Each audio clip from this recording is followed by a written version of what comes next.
चिन्नू चूजा आज चूं चूं करता बहुत खुश था। सब्ज रंग का नया कुर्ता पहना, बाल संवारे और मिली नगमा गुनगुनाता हुआ बाहर निकल आया। सामने से उसका दोस्त मन्नू आ रहा था। सफेद कमीज पहने और सीने पर चमकता हुआ चांद सितारा सजा रखा था।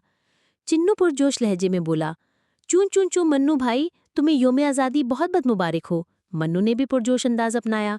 चूं चूं चूं, तुम्हें भी योम आज़ादी मुबारक चिन्नू। मन्नू बोला, यार आज तो तुम पूरा परचम लग रहे हो। नहीं यार, आधा परचम कहो, बाकी आधा तो तुम हो, चिन्नू ने हंसते हुए जवाबन कहा। तो मतलब ये हुआ कि हम दोनों मिलकर पूरा पाकिस्तान है। मन्नू की बात पर दोनों खिलखिलाकर हंस पड़े। तभी चिन्नू फिक्रंगेज लहजा अपनाते बोला, मैं सोच रहा हूँ कि सिर्फ कपड़े पहन लेने से पाकिस्तान जैसी नेमत का हक अदा नहीं होता। असल पाकिस्तानी बनने के तो कुछ और तकाजे हैं। मन्नू ने भी संजीदगी अपनाते कहा, बिल्कुल जनाब, पाकिस्तान को हरा भरा बनाएं, साफ सुथरा रखें, करप्शन और झूठ का कूड़ा बाहर निकालें, अमन मोहब्बत यकजहती को आम करें, इसे इस्लाम का किला बनाएं, अक़वाम आलम में इसका वक़ार बुलंद करें।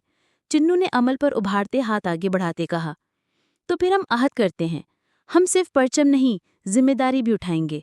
फिर दोनों हाथों में हाथ डाले परचम लहराते बाहर निकले और जोरदार नारा लगाया, चूं चूं चूं पाकिस्तान जिंदाबाद, चूं चूं चूं पाकिस्तान जिंदाबाद, चूं चूं चूं पाकिस्तान जिंदाबाद।